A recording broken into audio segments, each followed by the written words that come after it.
Am I the a-hole for refusing to give up my vacation days so my coworker can go on her honeymoon? I work at a small company where vacation time is pretty limited, and we have to request it months in advance. I put in my request almost a year ago to take a 2-week vacation during the holidays. My plan was to visit family who live out of the country, something I only get to do once every few years. Recently, a coworker of mine who is getting married came up to me and asked if I'd be willing to give up my vacation days so she could go on her honeymoon. She apparently didn't realize how quickly the days would fill up and waited too long to request her time off. Now, the only way she can go is if someone cancels, and since I have one of the longest vacation blocks, she came to me first. I told her I was really sorry, but I can't give up my time. This trip means a lot to me, and it's the only time I can see my family this year. She wasn't happy and told me I was being selfish for not accommodating her once-in-a-lifetime event. What if she gets divorced and remarried?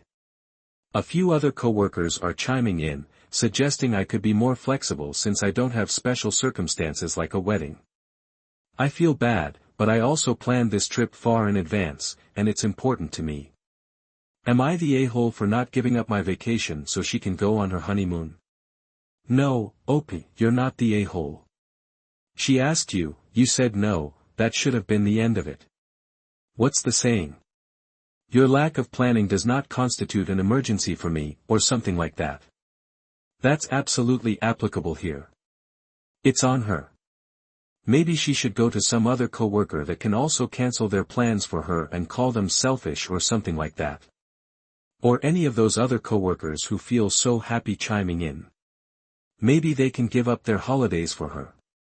Now, the other solution that she has is to see if she can reschedule the honeymoon. Other than that, she's kind of effed, because, well, she dropped the ball on that one, didn't she? So, no, Opie, you are most definitely not the a-hole. This trip is important to you, you want to go see your family. You go ahead and enjoy your trip. And what do you guys think? Let me know in the comments section. And now, let's check out the community comments. Spoopy00 says, not the a-hole. I am assuming she planned her wedding for a while, it's not your problem that she didn't think ahead.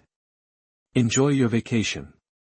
Believe Hype 1616 says, just say, I'm sorry, my trip is non-refundable and expensive. There's no way I could undo the plans I've been making for a year. No other words necessary. It's on her and on the company to decide if they could make an exception for her special event she badly planned for. Amazing Reality 2980 says, not the a-hole. You are not being selfish. Her poor planning does not constitute an emergency for you. That's the one she should have planned better and put in for the time off as soon as she could. Now she's got to deal with the consequences of her procrastination. If she or your other coworkers keep giving you a bad time about this, take it to HR or your boss. It's not okay for them to be pressuring you and guilt-tripping you about this. They are bullying you and creating a hostile work environment. Penelope Shute says, I took my honeymoon 6 months after the wedding. There is no rule that it has to happen right after the wedding. She's being selfish. How do they know you aren't visiting sick family? Just tell her it's an important trip and you can't exchange it. And don't give details. If she asks for details, say you don't feel comfortable sharing private information with a stranger. You work together, but she treats you poorly, so really, she's a stranger no matter how friendly you thought things were. To be honest, they didn't realize how quickly the days would fill up. Sounds like they didn't plan the wedding much in advance. It hasn't been planning for years, maybe a short time, and they figured people would bend to them. They can reschedule if they only started planning recently and pick dates that line up for both the wedding and honeymoon. Alright, well, the community agrees that OP is not the a-hole, and that she should just go on her holiday. This is all on the coworker, and if she keeps bugging her, she should go to HR. So now, let's move on to the update to see how the story ends. Wow, I didn't expect my post to blow up like this, and I honestly can't thank you all enough for the support. I've been reading through all the comments, and it's clear that a lot of you feel as strongly as I do about keeping my vacation. So, after my last post, things got interesting at work.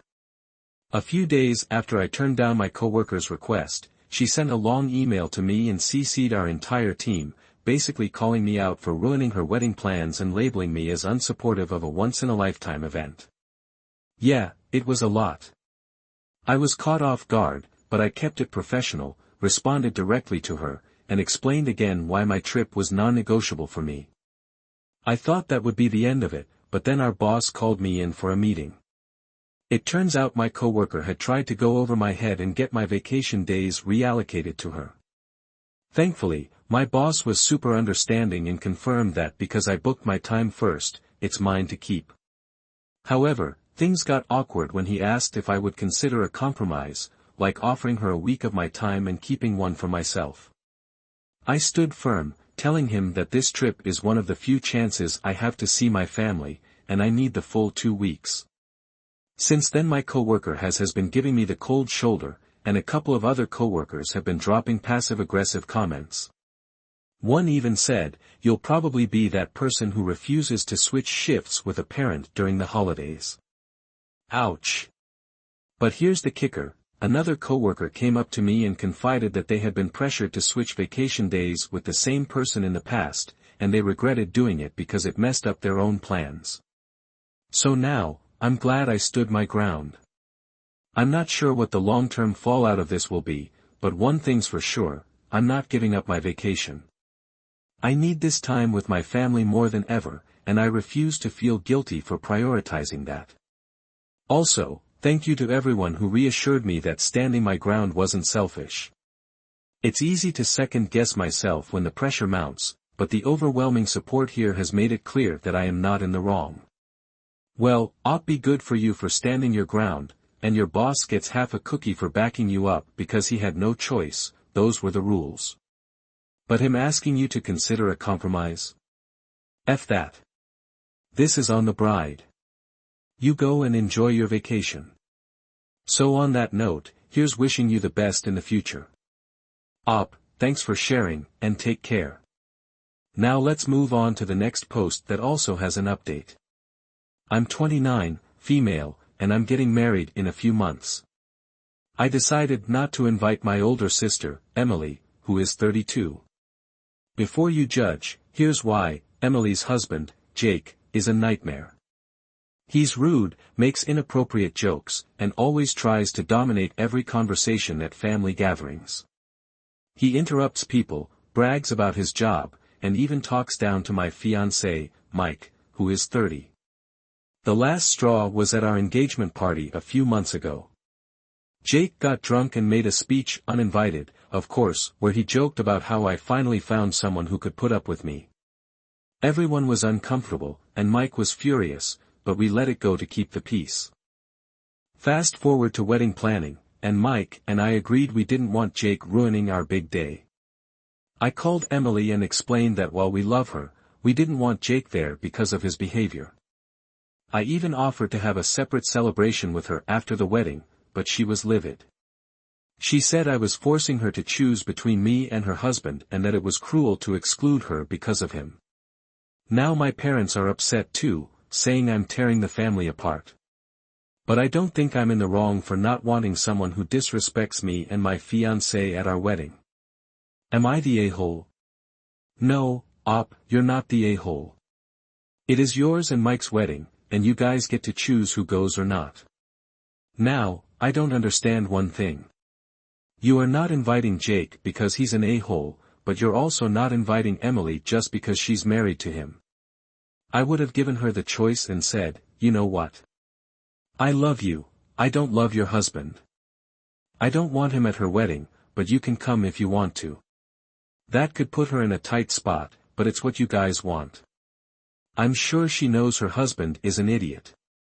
I'm sure she knows how he behaves with you and Mike, so just give the choice to her and move on with your wedding and your planning. Focus on that, and what do you guys think? Let me know in the comments section. And now let's check out the community comments. Delight Puff Girl says, not the a-hole. It's your wedding, and you have the right to control the guest list, especially if someone has consistently disrespected you and your fiancé. You even offered a compromise with your sister, which shows you're trying to be considerate.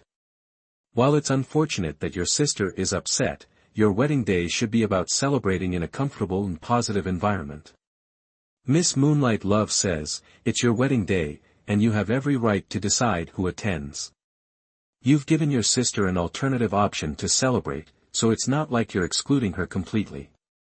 Your sister's husband has shown clear disrespect, and it makes sense that you wouldn't want someone who makes everyone uncomfortable to be part of such a special day.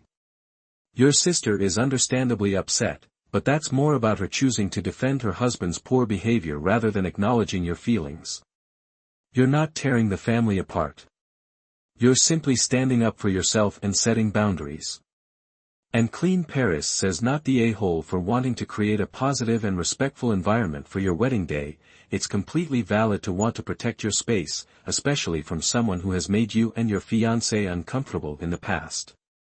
Your feelings about Jake's behavior are legitimate, and it's understandable that you wouldn't want that kind of negativity on such an important occasion.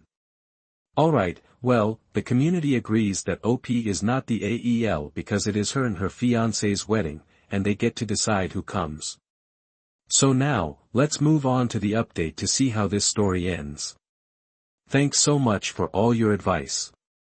After reading through the comments, I decided to talk to Emily one more time before making any final decisions. I wanted to explain how deeply Jake's behavior had affected me and Mike, and why it was important to have a wedding where we felt respected and comfortable.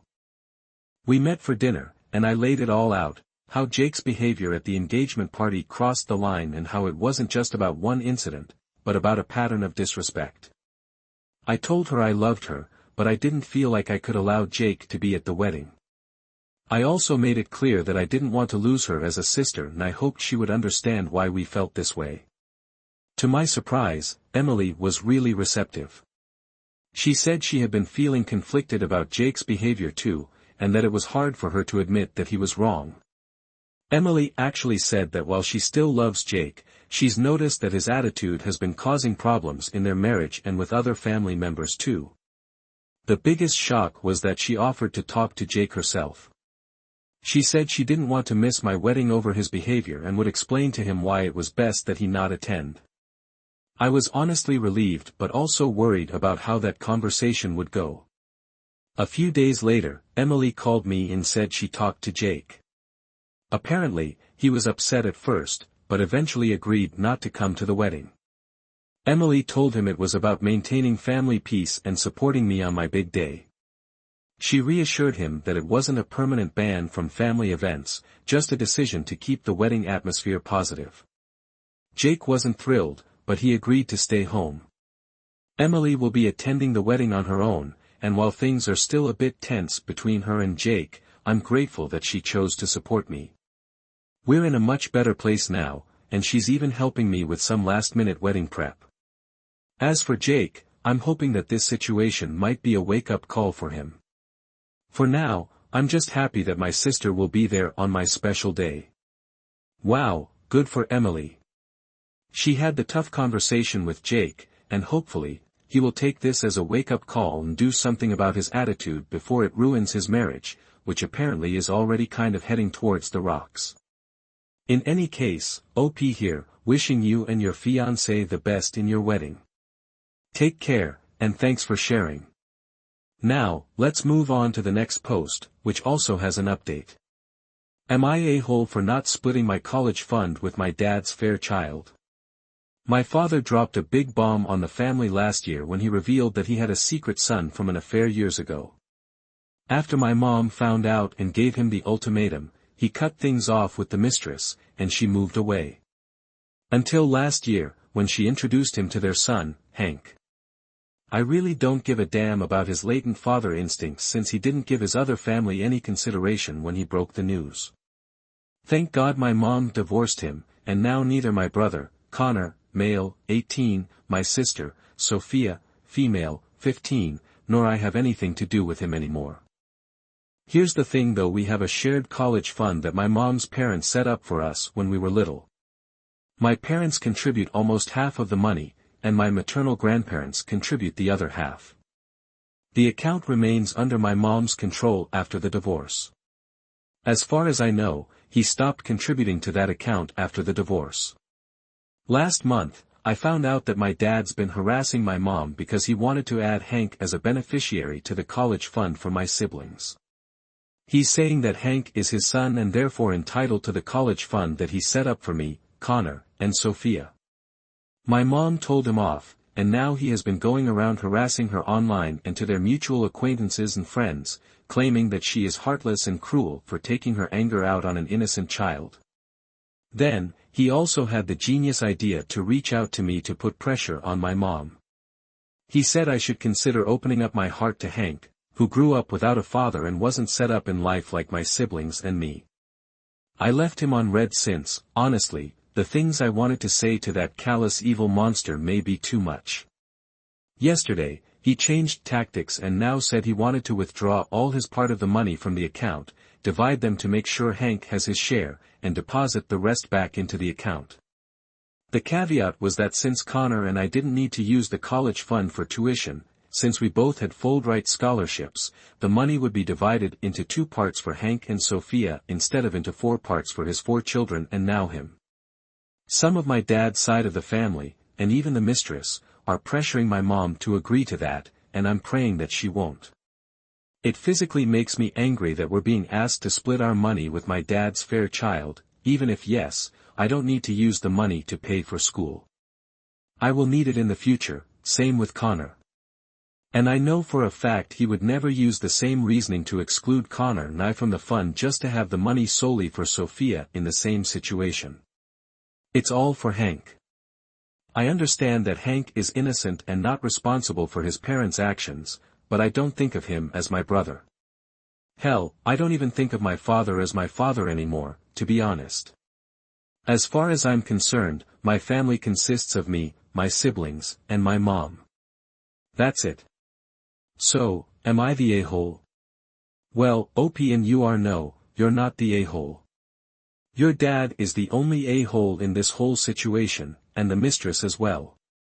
Hank is also innocent, as you say, he's not guilty for what his parents decided to do. But still, sharing that fund with him is something that you get to decide if you want to do it when you get the money. It's not something somebody should force on you. So, if you don't want to do it, that does not make you the a-hole. And what do you guys think? Let me know in the comments section. And now, let's check out the community comments. Special Response says, not the a-hole, he can deal with his crappy decisions. The divorce is finalized, he can't go back and change the terms now. Additionally, it sounds like he didn't put in most of the money. It sounds like he at most put in 25%. Either way, he no longer has any claim to it. He can take out loans for Hank. Accidentally Witchy says, not the a-hole at all. Where does your father get the idea that he set up this fund? When it was your grandparent on your mom's side? Do his family members know the whole story? Op responds, yeah, that man's delusion is out of this world. His audacity is truly unmatched. My paternal grandparents know and support us. I know my grandma has been trying to get him to back off, but he unfortunately doesn't listen to her. It's mainly my dad's brothers who are joining him to harass my mom. I don't know if they know the full story or not, since grandma and grandpa know. I feel like they do. Tricky Jellyfish says, here is all that matters, the court gave the money to your mom. Make sure she doesn't cave to pressure. If your dad gets any money from the account, it will be your mother's fault. Tell your dad he's free to take out as many loans as he needs to fund Han's education. Alright, the community agrees that Op is not the a-hole. And if the dad wants to fund Han's education, he needs to do something about it that doesn't involve taking Op's money. So now, let's move on to the update to see how this story ends. First of all, I'm 23, and Hank is 14 now. The update, I talked to my mom this morning about getting the lawyer involved, and also about a potential restraining order. She has been talking to the lawyer about Dad's demands, and it looks like he really doesn't have any rights to it. I think some of you are correct that he is doing all this because he knows he won't win in court. As for a restraining order, Mom is hesitant to do it right now since Dad has visitation rights with Sophia, and she doesn't want to make it too complicated for my sister.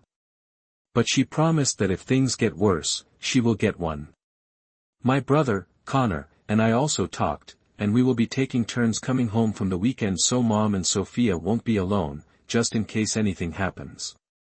Some clarifications: we haven't involved my mom's parents since their health isn't the best right now. Grandpa was so shocked when he heard about the cheating, plus the secret son of my dad, that he had a heart attack. Thank God, he's clearly recovered now. However, none of us want to put stress on him. According to Dad, he never knew about Hank's existence until last year when his mistress came back. Nobody in our family knew, really, until Dad brought Hank to a family event to break the news to us. He blindsided and humiliated my mom, and it was the final straw for her. They divorced after that. I honestly don't hate Hank, it's just that right now, I can't imagine spending time with him. He's a minor still, so everything will have to involve either our father or his mother, and that is a no for me right now. Perhaps in the future, things will be different. Who knows? Thank you, everyone, for the amazing advice and words of support. I really appreciate it. Well, OP, who really knows what the future may bring? The one thing that's certain is your dad's not touching that money. So, here's wishing you all the best, OP. Take care, and thanks for sharing. And that's it for today's stories.